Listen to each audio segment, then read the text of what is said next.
Yeah, I was saying, look How at your are you, man? backdrop. It's been forever. Looks like a desktop screensaver. No, that's real. That's real, man. That's crazy.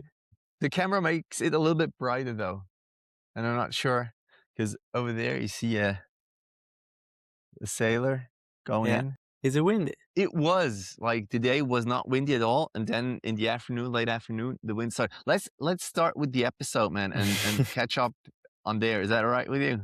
Yeah, go for it. This is Up on Foil, the podcast for everyone flying just above the surface. Pump, carve, soar, let's foil!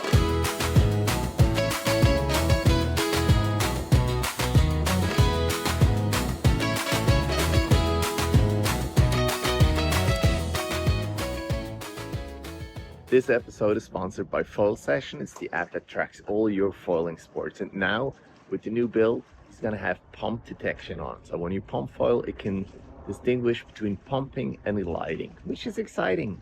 Check it out on the link below. This is episode 98 of Up on Foil, the podcast where we talk all about foiling. And it's been a while, man, since we heard your voice on here. And I actually looked it up. The last episode with you was on June 16th with the Tartu brothers. How long ago was it? That's over a year. Wow. June 16th. Feels like ages.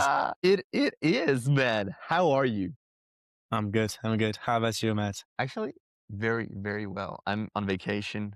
It's beautiful here. It was Where are you? windy 2 days ago. It was windy today. And today, actually, my son, he said, I want to go wing foiling. And I said, well, it's a little late. All right, let's go. And then he made two kind of downwinders where he just like drifted Really? down towards Silva Plana. He said he was on foil 5 seconds, but usually if you just count yourself, it was probably 1 or 2. But yeah, he wanted to go foiling, so that's what I encourage. Nice. When was your last session, man? This afternoon, I just went for a paddle up session just because that's pretty much the only thing I could do today. Still, some water time. I can't complain. Where are you? I'm just at my mother's place for a couple of days in Italy, northern Italy. So we're not too far off, actually. So you are where we saw all your videos dock starting. Exactly. I was at that exact lake where I started the palm foiling journey. Very nice. Because what I want to do today in this episode, I want to see, or I want to learn what you did the last year. Because I haven't heard and seen a lot of you. I saw that you started a sub foil journey, that you improved, or actually you learned wind sports, and you're parawing now, wing foiling now. You have a new job. You have an app that you can tell us about, and your goal of going to the Hawaiian races. Yeah, that's right. So yeah, where to start? Is that about right? Yeah, that's pretty much it, actually. That's pretty much all what's going on. So yeah, to answer your questions from the beginning, like where have I been in the last year and a half or a year? I've been just working, since we last spoke. I've been just focusing a lot on my agency, and that's why content has kind of gone a bit on the side. And yeah, from there, things went well and then didn't go so that well. So it was a bit up and down, but I wasn't really able to focus a lot on content. I love YouTube, and I've always loved posting content, foiling content, and whatever content. But at some point, that wasn't bringing really bread. So I had to focus on my main. And then, yeah, like long story short, end of last year, I started speaking to Federico from Kite Workshop about a potential collaboration. So just me taking over their marketing in terms of media side of things, and potentially some ads as well, because I have experience on that as well with my agency. And things kind of dragged a little bit. So I just kept doing my own things for a few months. And then officially this March we started. And yeah, since then my main position, let's say, is working as a content creator, a head of content at kiteworkshop.com, the massive website selling water sport equipment in Europe. And then after a couple months of doing everything at the same time, Can I just ask you something about that? Because I've seen you start review things that I haven't seen you review before. How did that collaboration start? Did you go up to him and did you just say like, I'm the guy you need for your business, or did he contact you? How did that start, man? That's funny because At the beginning of business, you're always trying to get clients and nobody like sort of cares about you. And when you stop trying, things kind of like people kind of come to you. And that's sort of how it happened. Federico got to know me from my YouTube videos, actually. He was just following my pump foiling journey and following my videos. And then it was about a year ago, he contacted me, not even for a collaboration. He just wanted to get to know me a little bit better and potentially do or like organize a clinic with like a foiling camp, pump foiling camp, with some local guys there around Lake Como. So we organized the 3-day sort of clinic. And then we got to spend some time together. We started chatting about potentially working together. But then, like I said, the corporate world kind of works a bit, slowly. And he also had to gather some yeses from brands and everything. So yeah, took almost a year to actually start the collaboration, but that's pretty much how we started. Wow, that's impressive. Was that the same spot where, because I remember you building a Dockstar platform and showing it, and then you showed some people how to Dockstar. They were kind of on a slippery mattress, something like that. Was that the same place? No, that's a completely different place. That video where I built the platform and then those videos where I was teaching someone on that slippery mat, those videos were in Cyprus, close to like in the local spot where I live when I'm in Cyprus. Whilst this clinic was in Lake Como, so like around about two hours drive from where I'm now in Italy. Okay. Okay. All right. And then that collaboration started, or you said, okay, let's go. Do I have to imagine it being like a 9-to-5 job, or you say, all right, next week we have this new board coming in. Yeah, I want you to show people how it is. How does that usually work? Yeah, that's an interesting question, Matt, because at the beginning, I'm not gonna lie, I was a bit scared because I've been sort of self-employed for a while now, and I wasn't really sure to take this collaboration because I knew that would be a little bit more like a normal job. But then I realized that this is literally what I would do for free, right? So getting paid for something Nice. that I was doing Nice. for free is like a dream. It's like literally the dream job for probably a lot of people listening to this podcast. So what I've been stupid saying no to this opportunity. And then once I started, I realized that despite maybe, again, if I have to be completely transparent, it doesn't pay as well as what I was doing before. But in terms of like how much time I have to put in, how much I get out. But again, it's just something that I'm really passionate about. And I can see the potential in the future, and I can build connection in the foiling world, which is fantastic. So yeah, after a couple months of doing that, I actually decided to focus a bit more on it, and so I dropped a few clients from my agency, actually pretty much all of them, to focus pretty much only on kiteboard, and then, as you mentioned, on these other projects Was that that I'm difficult doing for on the you? side. It was actually To pretty drop your difficult clients, to say, to because like tell I knew them, that we're gonna stop. I had to make a change because I was like it was a tough decision in terms of like I knew I had to make it because I was pretty much stalling with my business. So either ways, I had to make a change, and it was either like dropping those clients to acquire a different type of clients, or just dropping them completely and then just focus on something else, which is what I did. So yeah, it was a bit scary at the beginning because like you go from having 3, 4, 5, 6 retainers coming in every month to having pretty much like one retainer. So it's a bit like, in a way, less safe. Well, yeah, it was a bit scary the first couple of weeks, but then you sort of get used to it. How did they react, like your clients? Yeah. So I wanted to leave everybody in the best position possible. I made sure to connect with a few guys that I trust in the space. So I sort of handed over most of my clients to someone else. So I didn't leave them in the middle of the road. So the handoff was pretty smooth, and that just helped me realize that nobody's special. When you work for someone, you think that you're so important and they can't live without you, but it doesn't. Nobody cares. Nobody cares about you in reality, which is a bit sad, but that's just how it is. We are all It's very what selfish, it is, man. and as long as they get their results, it doesn't matter if it's with me or if it's with someone else. So it's a big ego hit in a way, but at the same time, I'm just happy that they keep doing well with their business. All right, let's come back to the surf shop. Mm-hmm. What does your regular week look like?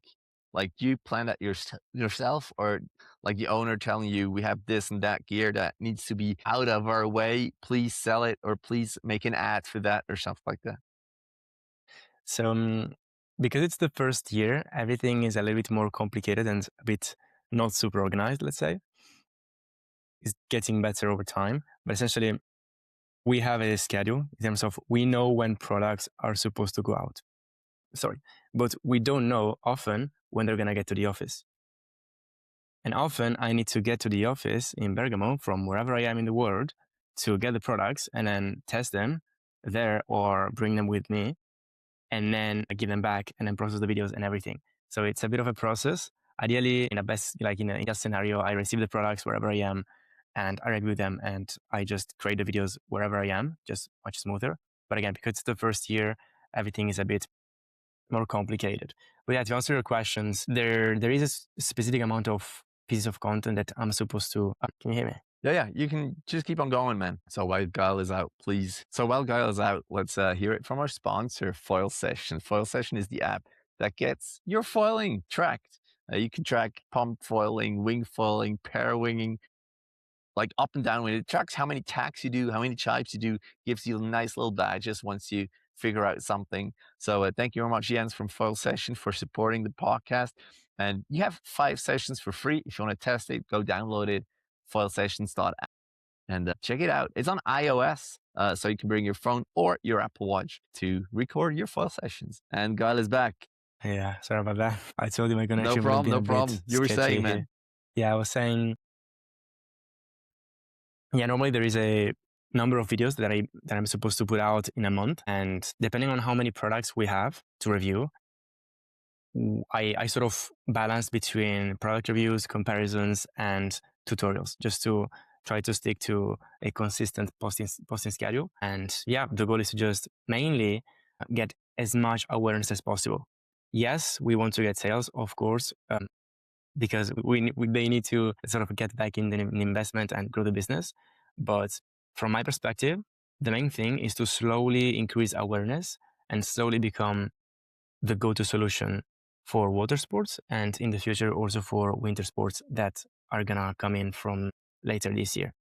So like the goal is to just be in front of people as much as possible so that whenever they think about any sort of product they might need in the water sport niche and beyond, they only think about Kite Workshop. So let's make a little ad for them. Like, why should people choose Kite Workshop?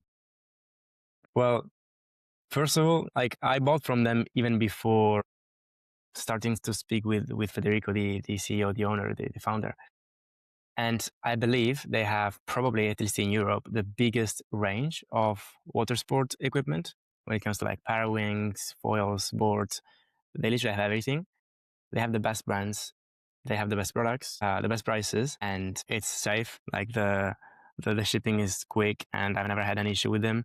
And I don't know of any people who had an issue with them. So that's pretty much it. You know, like what can you expect from a company selling all foiling brands? You know, you just expect them to have competitive prices, to have the full range, to have products on stock or with fast shipping, and maybe to make some sales, like some promos every now and again. All right, makes a lot of sense.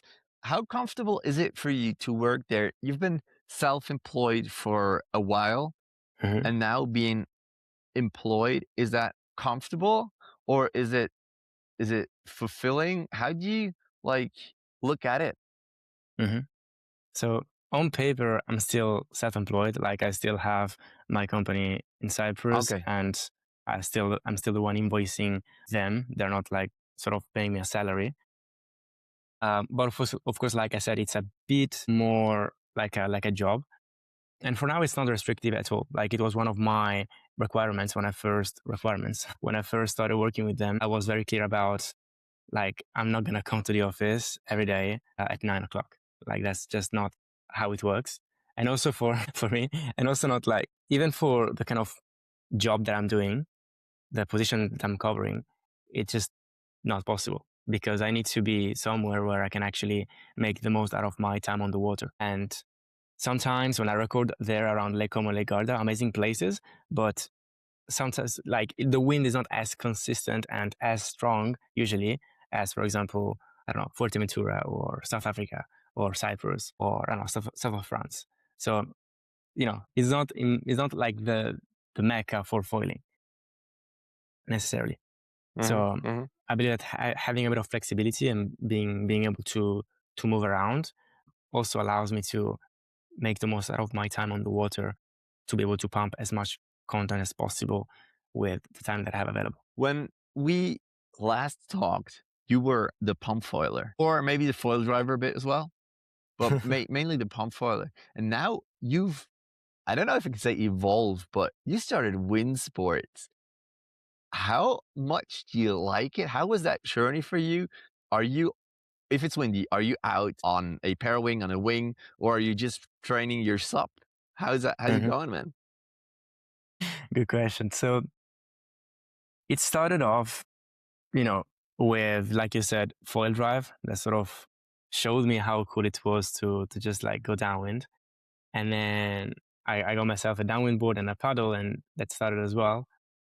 And then I don't even know why I started wing foiling, to be fair. Probably just because, it was just a natural progression, I guess. At some stage, just learn wing foiling. Come on, like you're just gonna increase the amount of time you can spend in the water because, pump foiling, you need a dock, and downwinding, you need logistics and you need conditions, etc. Whilst wing foiling, I guess, is a bit more versatile. So I started wing foiling alongside stand-up paddle foiling downwind. And then it sort of became a necessity, sort of beginning of this year, me just becoming a more versatile rider so that I could review foils. Like I could really feel the pressure of like, all right, I'm going to have to review all these boards, like all these fast foils, small boards. Like I need to actually up my skills. So when I was in South Africa and then later, like earlier this year in Cyprus, I just went out on the water almost every day for at least an hour, just trying to evolve my skills. And once wing foiling was sort of locked in, then I just went straight onto parawinging. And now, to answer your second question, if I have to decide what to use when I get in the water, well, it usually depends on the conditions. Like if it's windy and I have logistic, then I'm always going to choose stand-up paddle foil downwind because that's, in my opinion, the purest way of foiling. I absolutely like the feeling of taking off using your own power and nothing else, and then being out there only with this little stick in your hands. I guess it's just unbelievable. Like this is the best feeling in the world, in my opinion. I'm absolutely in love every time I do it, and I'm absolutely in love. And yes, it's hard. I still fall a lot. I'm slow. I'm not good at it, but despite the struggle, I still love it so much. And like you said, maybe we can touch on that later. I just want to get good at it and potentially compete at some point in my life. But yeah, if conditions don't allow or there's no logistic, then I'll probably go parawinging. And if it's really like super, super light, like it's not even capping, and I still want to get some time on the water, then I'm going to just get a 5-meter wing and just pump my lungs out to get on the water and just get some maneuvers in light wind. How difficult was it for you? Because I remember when we last spoke, you said, well, this wind thing is difficult. Like you didn't get the wind, but how did you progress? I remember a video of you where you said, yes, I need to, take a bigger board and just not go to the max or to those boards and gear that the good ones are using, but take a step back and go one step after the other. Did you do that at the end? That's very much it. Yeah, you said exactly the right thing. Like I was saying that it was so hard simply because I was using the wrong gear, and it's always the same story. And I still see so many people like struggling so much simply because they have the wrong gear. Like literally after 2 or 3 sessions with the right gear, I was already going both directions, upwind and starting my first jibes. So with the right gear and some time on the water and some consistency, I didn't find it that hard. Yeah. Do you dock start anymore? Like, do you still dock start? Sometimes. I have to be honest, I don't remember the last time I dock started. Like, yeah, even today, like I could have dock started. I had all the foils I wanted, the little pump foil board, everything, heaps of docks, but still because I wanted to get some practice in and some exercise a little bit, I just decided I just opted for some flat water paddle ups. Yeah, I mean, it makes a lot of sense. Do you still have your old gear? That's what I used to ask people on the show. Do you still have your old gear from when you started to like go through some nostalgia again or something? No, I sold everything because I wasn't making a living off of foiling, and because again I went through a bunch of things, with my old job and at the beginning of building the agency and everything. I was just like cashing in as much as possible, so I sold all my sets. And if anyone followed my foiling journey, they know that I tried, like I used quite a few brands. Like I started with Nash, then it was Axis and Gong, Ketos, and now a bit of everything. I still have my Ketos though, and it's still probably my favorite when it comes to pumping. Are you still affiliated with Ketos and Foil Drive? So it's a hard question. Like I wouldn't say that we stopped the collaboration that we had or broke the contracts, but we both things kind of just slowed down in a way. The contracts weren't super restrictive in terms of like I can test other gear, I can ride other gear, and I wasn't getting a salary, right? And they understand that I cannot eat with foils or foil drives. So if there is the possibility for me to still work in the foiling industry and also make a living off of it, then it's normal that I'm going to choose that option, even though I'm not going to foil drive every day. I'm not going to use Ketos 24/7. Yeah, makes a lot of sense. I mean, at the end, you got to do what you got to do. Yeah.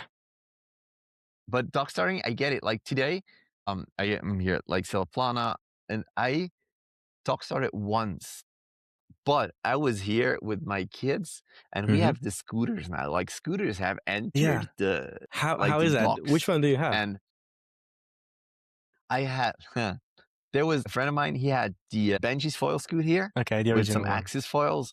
I had the Tacoon foil scoot with my Indiana Barracuda XL and the super small stab for the kids.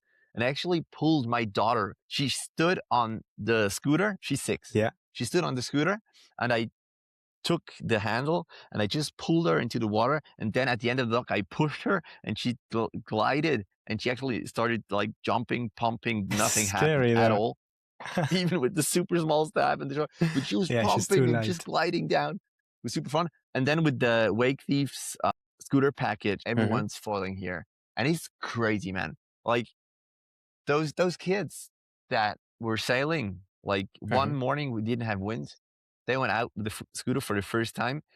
In the afternoon, 3 of those pumped over a minute. What the hell? And it was the first It's day crazy. And with the they have scooter. so much fun. First day, maybe 3 hours in total, they were on the water. Yeah, And they, that's insane. after like 10 tries, maybe everyone was further away than 10, 15 meters. And it is That's so insane. incredibly easy and Do you fun. think it And makes a people say, huge well, difference? it looks stupid. Sorry? Do you think it makes a huge difference, the scooter between It the scooter and okay. 100%. 100%. It is safer. It is easier, because the hardest part in dock starting is not pumping, it's the start, right? Yeah. Yeah. And that makes the start easier because you have your speed. You don't lose balance when starting. You just run and you continue running basically, and then you land on that scooter and you just like start rocking. It is really good. And everyone who says, well, it looks stupid, well, so does pump foiling. So who cares? The feeling is great either way. So let's just go for it. And I'm so thankful for Benji for like sticking to that concept. And now that other people coming in, I'm sure it's going to help him too. It is so good. Yeah. 100% love it. But that being said, like if you want to change from scooter to classic pump foiling, Yeah, that's that going to was be my difficult question. again. That's How's the not going to be transition? easy. It is really difficult because like the handlebar, it helps with balance, but it helps also with pumping because you just hop with both feet and then you push the handle a little forward. It's an easy motion. It's not that hip movement, right? When we pump foil, Yeah. we hop and then we kind of move the hip forward to get over that bump. and you don't do that really with the scooter. So what I tell my son now, he wants to start regular dog starting, that he sometimes when he's foiling with the scooter, that he should like switch his feet to the classic pump Yeah. foil stance, and then try to do that movement. Then he does it for 5, 6 pumps. Then he's getting slower, and then he switches back, adds like comes back up to speed, and then does it again. That's perfect. Yeah, that's the way to transition, I guess. Have you never used the scooter? I've never tried a scooter, to be honest. Never. Never. I've never even seen one, to be It honest. is not easy. It is not. Really? They're gonna be everywhere. They're gonna be everywhere. Like the dogs, pump foiler, they're gonna be less pump foiler than scooter riders. I'm 100% sure. In 1 year, Wow. when we talk again in 1 year, we're gonna see more scooters on the docks Episode 200. than classic pump foils. Cool. I mean, Yeah. looking forward to it because like anything that can make this sport a bit more accessible and more people on the water, 100%, let's go for it. But you know, if you were to use a scooter, at least for me, it was that way. It was not easy. Like it took me maybe half an hour to get it. Yeah, because it's so different. I Yeah. thought, yeah, it's gonna be easy. Come on, give me that. I'm gonna, but then I like hold onto the handlebar and just was like crazy, not flexible, not smooth, but just like grabbing onto it and falling all Yeah. over the place. So it's not that easy if you know how to pump foil, but it's still big fun. But you not only have a new job with Kite World Shop, you also create your own app. Is that right? Yeah, so that's a funny story. I haven't actually created it myself. Yeah, tell me about Last it, man. year, I worked with a running coach. His name is Nick Hancock from the UK, just for some normal marketing services. So I was just delivering ads, organic content, and appointment setting, which for those of you who are not familiar with how Instagram marketing works nowadays, essentially you just get traffic, whether that's paid or organic. And then the easiest and fastest and most efficient way to convert this traffic is by having a salesperson, which usually is not the business owner, in the DMs, who spends like hours every day in the DMs, just messaging and having conversations, like genuine conversations in behalf of the business owner in the DMs to understand whether prospects are actually interested and sort of pre-qualify them. And then those who are actually interested, then they get a call booked, either with the same salesperson who is in DMs or another salesperson or the actual business owner. So we scaled his business that way last year. And then we sort of stopped working together end of summer because he was at capacity and also the other coaches in his team were pretty much full. And then earlier this year, he came back to me saying that he was developing this app and he needs some marketing help.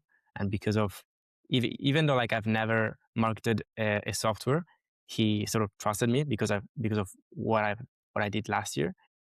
And so I was like, okay, like I'm gonna be honest, I have no idea how I'm gonna do it, but this sounds super cool, much more exciting than what I've been doing until now. So let's do it. Let's crack on and do it. And it started at the beginning with like a collaboration where I was just getting paid and getting a retainer, just like it was last year. And then the more we went on, and the more I realized how much there was behind just marketing.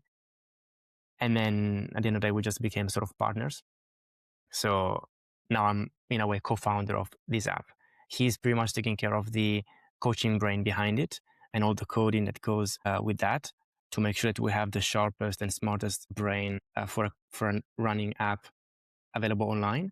And then I pretty much took care of all the front end part. So we now are about to release a new, completely redesigned version that I've been developing with some of my team members. And yeah, that's very sick. Besides that, I'm still taking care of his content. And then I'm going to hopefully be able to produce more content on my end still to promote the app. Why should people get the app? Like, That's a good what's question. the big thing? Yeah.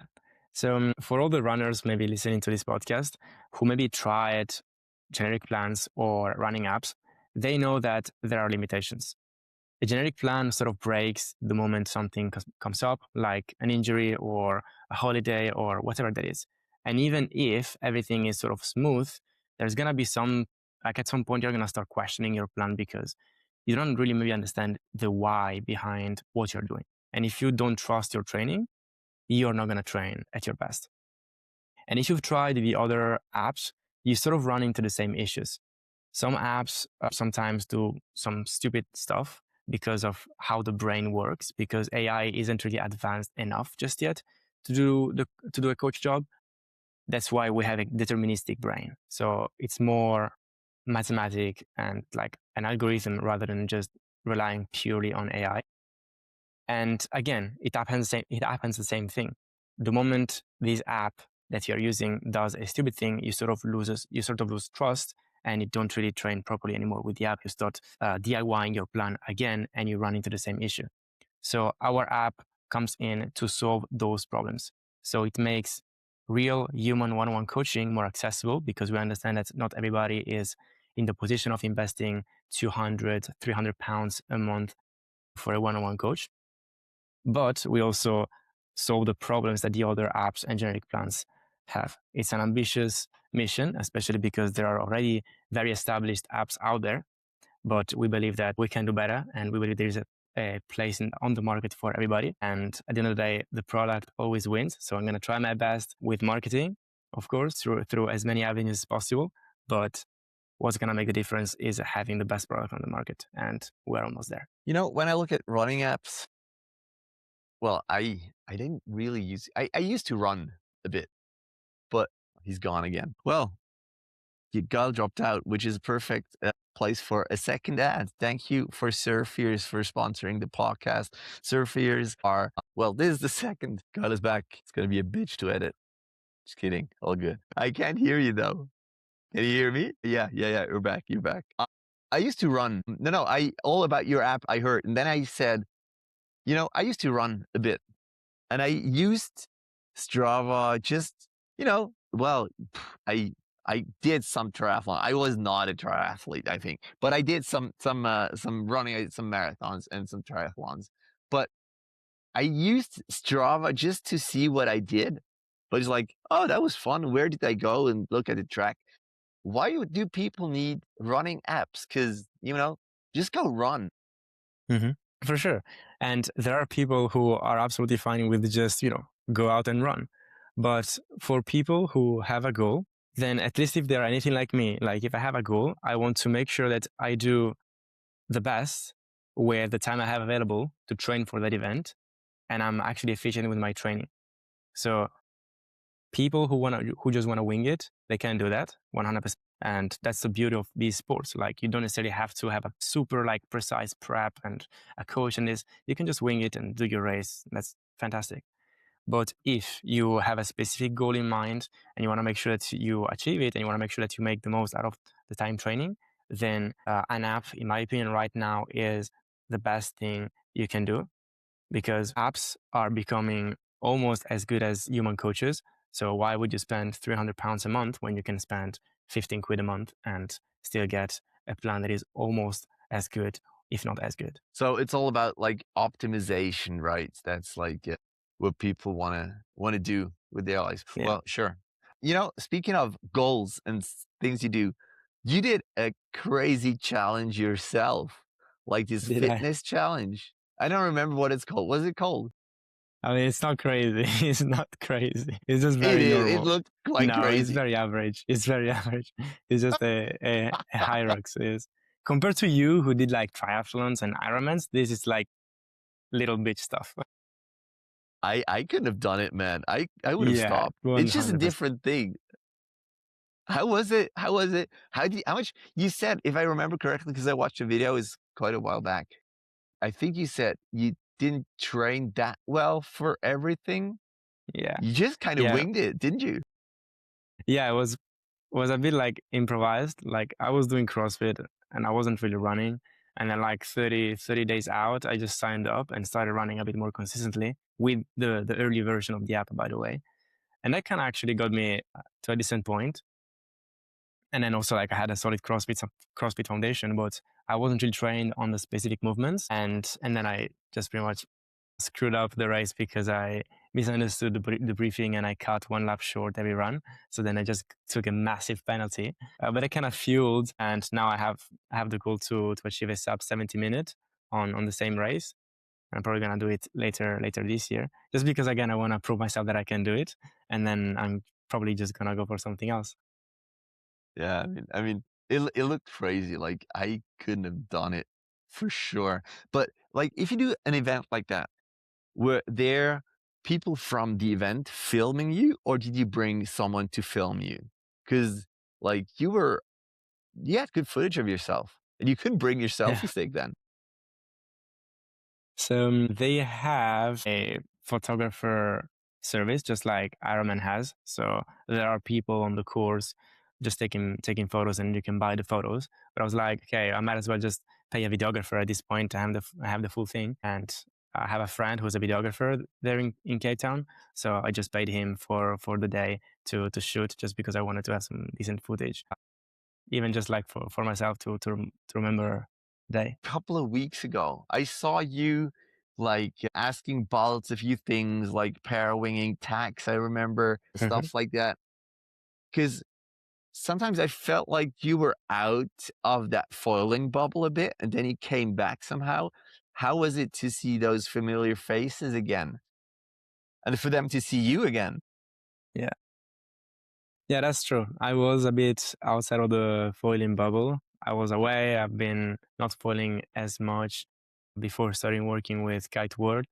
And honestly, seeing ballots again and spending time with the community in general, not just like famous like influencers, but even just like again normal foilers and chatting to them, even though often it's not really my age group, it just reminded me how cool it is. Like sometimes, like the gym environment gets a bit, there is a lot of competition, and sometimes the competition isn't always healthy.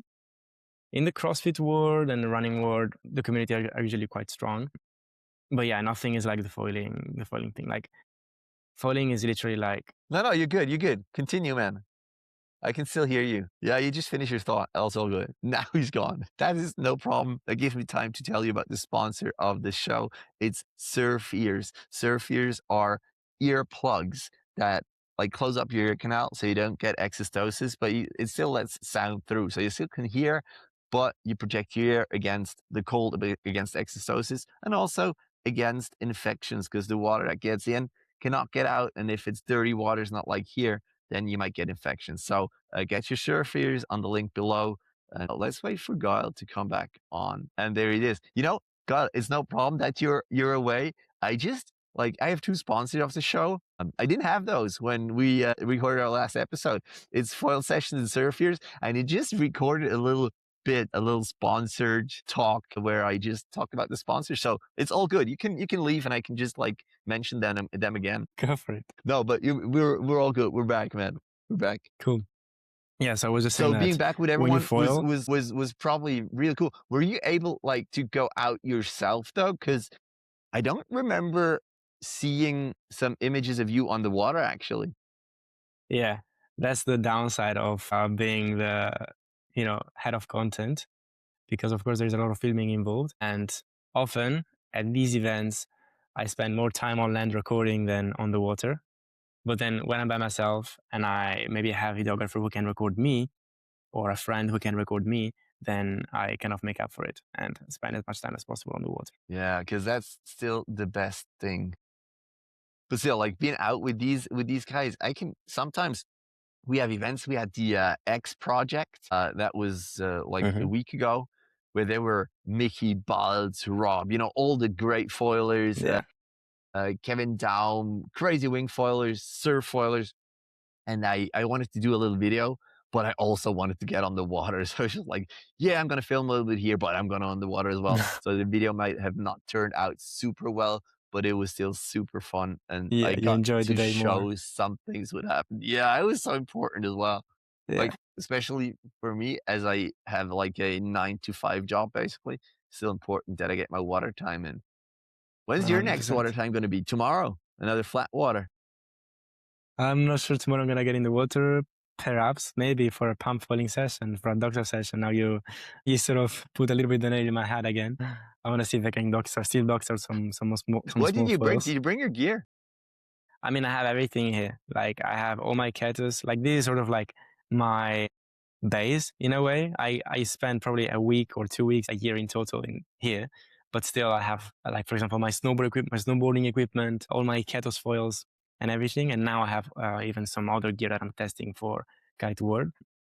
So I have everything. Literally, I have I can choose whatever I want to get in the water, which is pretty cool. Have you tried the kettle split? I haven't. I wasn't able just yet.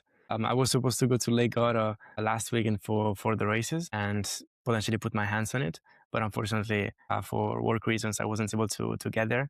So I wasn't able to try it just yet. Did you try it? You did try it. I tried it. I actually brought, because I went on a wingfoil sailing trip as a skipper, Mhm.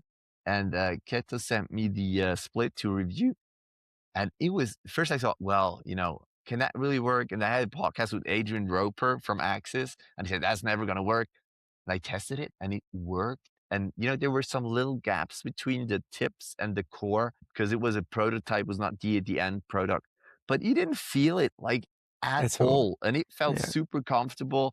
The only downside was that it was the, I think, Ultra True Mast, it's called, and not the Fortress. I think with the big wing size, you want the Fortress, you want the Yeah. biggest, fattest, most stiff mast out there. But, it was still super cool because when I went back with the ferry, everything is smaller than the board. And I actually was able to put all these three Yeah. foils and the mast and the board in my little bag. And I had my skateboard under the bag. I could sit on the bag and just take it with me. Because if you have a 1.50 meter foil, man, you don't Yeah, want to that's a bring that hassle. anywhere. No, no. It could be funny What as other well. gear do you have with you? Can you talk Well, about it even? I'm not sure. yeah, I can. I pretty much have mainly AFS gear with me, and then in the next couple of days, I'm gonna go to Sardinia to actually do some videos with some Cabrina equipment, and Nice. then Oh, they have new stuff, huh? yeah, and then shortly after that, I'm gonna go to Sicily to do some videos with duotone gear. So Nice. I'm gonna jump in between gear. But yeah, we have a good relationship with AFS through Kite Workshop, and I quite like the gear. So yeah, that's pretty much what I have here to record videos and stuff.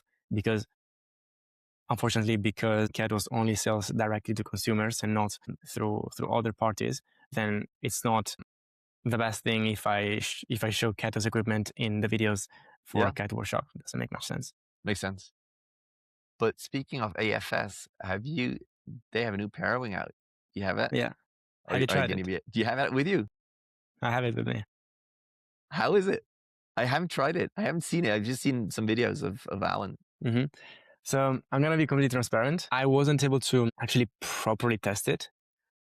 I just could feel that it a little bit harder than all the Pairwings. So I tried it back to back after the Pocket Rocket V2, which I love. And the Pocket Rocket was a 4.3 and the AFS was a 4.5. And the wind dropped a little bit by the time I swapped Pairwing, but I wasn't able to really get up. I was able to get up a couple times, but then it felt really different than all the Pairwings. So I didn't really have enough How time so? to. I think maybe it's more advanced. Again, I don't want to say stupid stuff because I haven't No, actually it's spent fine, enough man. time Your on opinion it matters. to actually make my own opinion about it. But it felt very different. The backlines felt a bit loose. But again, it's probably Okay, just so it because was you need harder to to. steer? Yeah, it was a bit hard to steer. But then when I was up, I felt like I had a lot of power. So I'm gonna make sure to spend some more time on it as soon as possible, so that I can actually make a review on Kiteward's channel. And yeah, potentially we can see a new Pairwing. It is exciting, man. Like so many new Pairwings out. What's your I think favorite it's called now? Sikra. Dude, I have so many, but the ones I'm currently testing are the POW 2, Mm-hmm. the Vayu Pyro 5 meter. Those are the two that I'm gonna review while I'm up here. And the Vayu Nice. it's just pure comfort. It's Is it? easy. It steers where you want it to go. It's a 5er. And up here, that's a big wing. Like you can easily get on foil. It's pretty low aspect, I would say. I haven't Mm-hmm. measured it, but it looks kind of rectangular shape. Yeah. But it's actually comfortable and you can depower a lot. Like I haven't been Nice. able to make it flap or collapse or anything weird, which is really nice. I have just had that with hybrids. And the POW 2 is way easier than the POW 1. And they have this J bar. I don't know if you've seen it, Yeah, where you can yeah, yeah. really, It's if a you, bit and funny. it's got a Yeah, lot of pull. It's got a lot of yeah. pull, but it's gotten shorter, the J bar. It's got a lot of pull. But as you can like grab the handle like this, you can Mm-hmm. just twist it and also let some power loose.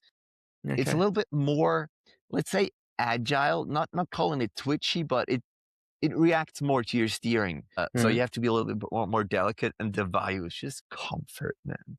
Which wind Nice. wings have you used? Because I have 7 wind wings with me that I'm reviewing as well. Like I have Cocoon wings, I have the PPC ones, I have one from Vayu as well, the EOS. I have Enzis wings with How much me. gear you have by Dude, now? my car is full. My wife, she came up here with the bicycle. She wanted to do it. Yeah. But she probably has to go back by bike as well or by train. And the kids, I'm not sure because like the car is full, like crazy.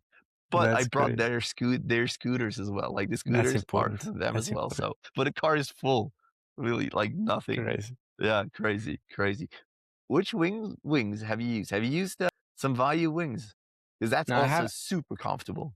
I've never tried Value, Power Wings or Wings. Never tried them. I've been riding Uh, a lot the AFS Stream, which is a really nice wing, especially because for the performance that it offers, is a little cheaper than other Alula wings, like for example Duotone and everything. So definitely recommended.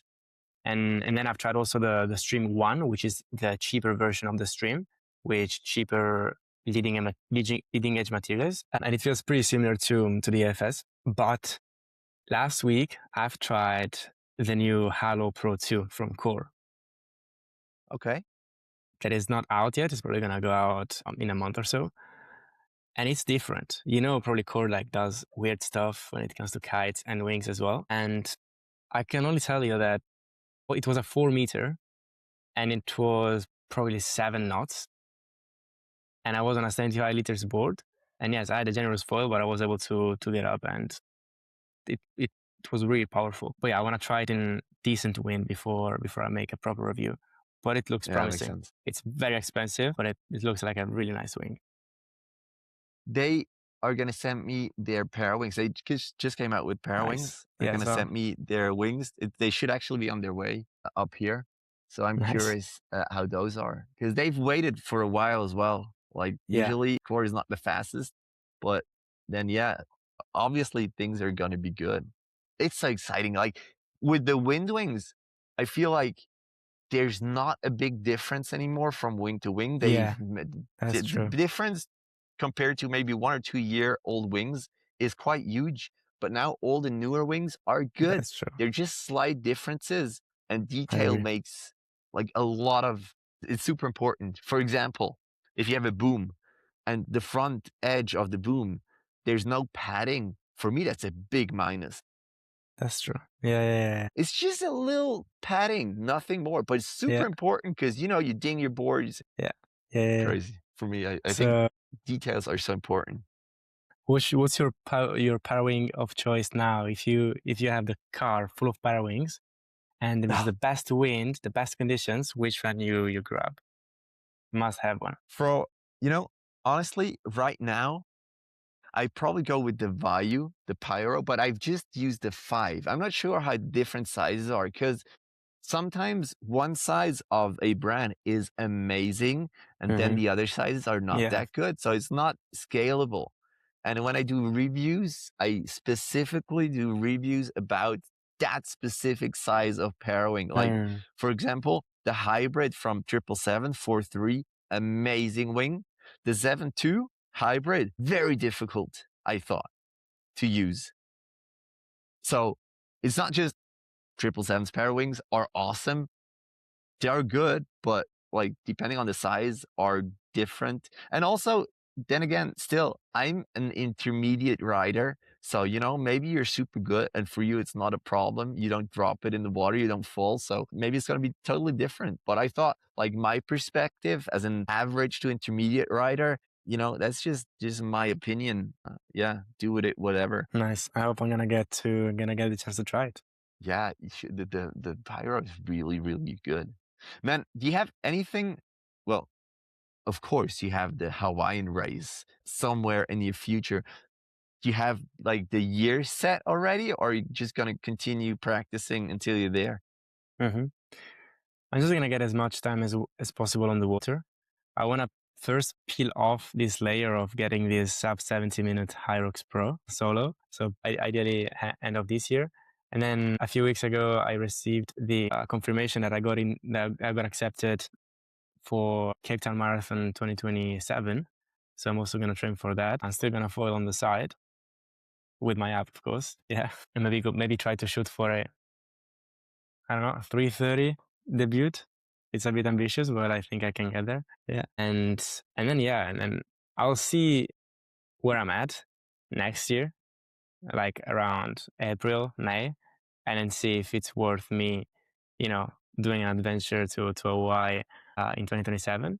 Otherwise, I'm just gonna push it back to 2028. I'm not in a rush, and I'm not going there to win or anything like that because I know how high the level is. It's insane. These guys are absolutely flying, literally. Yeah, but it's an experience, and I just want to make sure that it's safe first of all. So when I'm confident and comfortable enough that I can not die, I guess I'll go there and sign up. Yeah. Yes, actually, which is pretty exciting. I'm going to Hood River in September with Kite Workshop for the AWSI. Yeah, that's gonna be absolutely lit. That's pretty much a dream already. So filming, just getting as much content as possible, and that's probably the biggest opportunity for content of the year because all the new stuff is going to be there. All the new releases and all the releases for 2027 are gonna be there. So and all the riders as well. Yeah, for sure. So I think that AWSI is like 3 days, and we're going there a few days before, and we're leaving a few days after. So yeah, hopefully I'm gonna be able to get some time on the water before and after because I understand that during the days of the event, I'm probably not gonna get much time in the water. Yeah, I need to get up to date with the foiling industry because everybody's gonna be there. I cannot look unprepared, so I'm gonna have a look through, yeah, your episodes. Well, just if you're a runner, try the app. It's called Max Mile. You can find it by typing Max Mile running in any app store, Play Store, and App Store. And thank you for listening. Keep listening to Matt podcast. And if you fancy, listening and watching some foiling reviews, just follow the Kite Workshop channel on YouTube and Instagram, and you'll find what you're looking for. And thank you to you, Matt, for having me on again. It's really nice. And I also could see like how you improve not only like your writing skills, but also your host skills, which is really nice. Yeah, exactly. There is a lot of, and there is feeling between us. Cheers.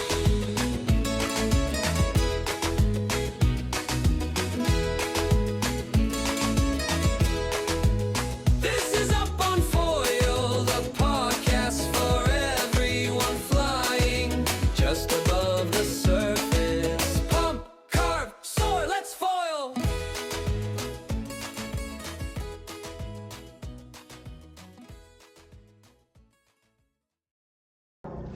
This episode is sponsored by Foilsessions. It's the app that tracks all your foiling sports. And now, with the new build, it's going to have pump detection on. So when you pump foil, it can distinguish between pumping and gliding, which is exciting.